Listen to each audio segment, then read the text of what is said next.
Salut à tous, aujourd'hui nouvelle vidéo sur la continuité, un exercice de sup.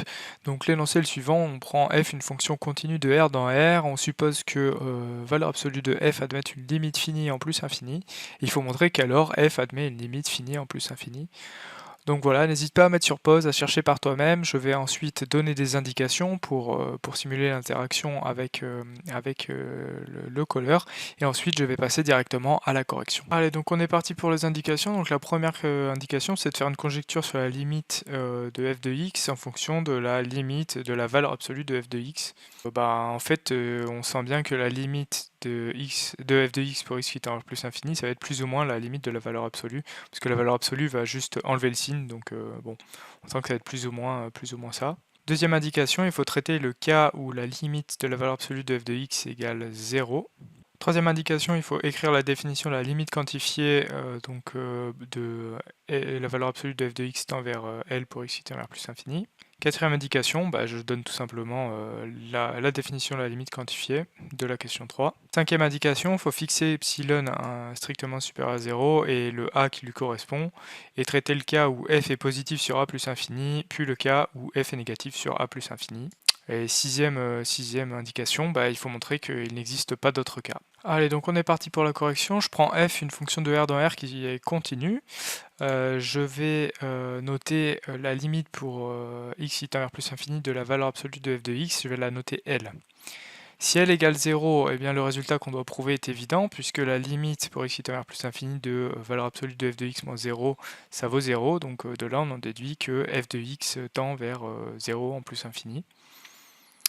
Maintenant, si L est différente de 0, c'est que L est strictement supérieur à 0, puisque la valeur absolue de f de x est toujours positive. Donc voilà.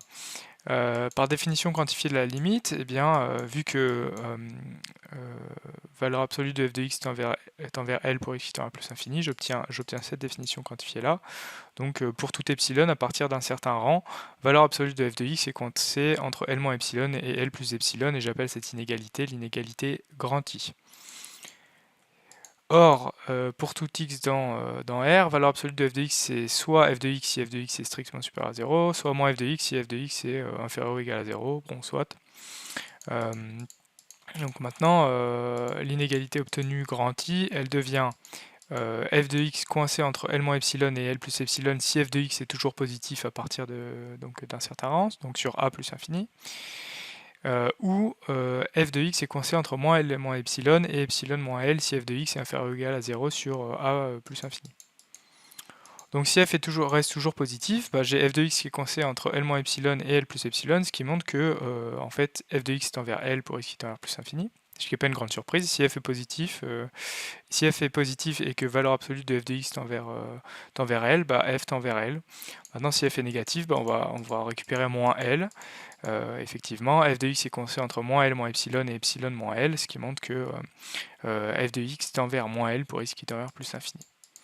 Donc voilà, on a étudié deux cas, maintenant on va montrer que en fait il n'y en a pas d'autres.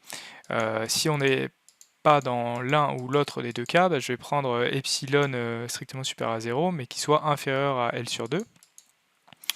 Par définition, on sait qu'il existe grand A tel que je puisse prendre un point x1 strictement supérieur à 0, x2 strictement supérieur à x1 strictement supérieur à A, x2 strictement supérieur à A, tel que f de x1 soit coincé entre L moins epsilon et L plus epsilon. Et en fait, en jouant sur les inégalités avec le fait que epsilon est inférieur à L sur 2, je récupère que f de x1 est strictement supérieur à 0. De la même manière, j'ai pris f de x2 coincé entre moins L moins epsilon et epsilon moins L, et je montre que f de x2 est négatif. Donc bon, j'ai f est continue, elle s'annule en fait, puisque f est continue par théorème des valeurs intermédiaires. Entre x1 et x2, ça va bien s'annuler à partir d'un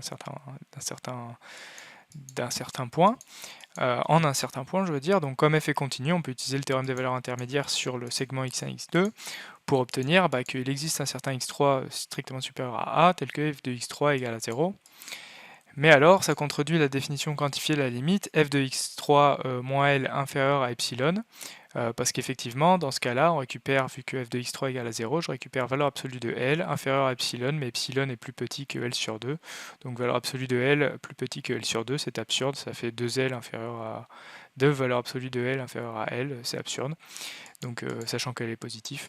Donc voilà, ça montre que le troisième cas n'existe pas, et donc forcément f tend vers L, ou alors f tend vers moins L, donc dans les deux cas, f de x tend bien vers une constante, pour x qui tend vers plus l'infini. Voilà, donc c'est fini pour cet exercice. En tout cas, j'espère que tu auras pu apprendre des choses. C'est un exercice que je trouve très costaud parce qu'il permet de revoir la définition des limites, mais aussi d'utiliser des théorèmes donc de continuité, notamment le théorème des valeurs intermédiaires. Donc voilà, en tout cas, n'hésite pas à t'abonner, à liker, à mettre la cloche. Il y a plein de nouvelles vidéos qui vont arriver, ce serait dommage de les rater. J'espère te retrouver du coup pour une nouvelle vidéo en maths ou en physique.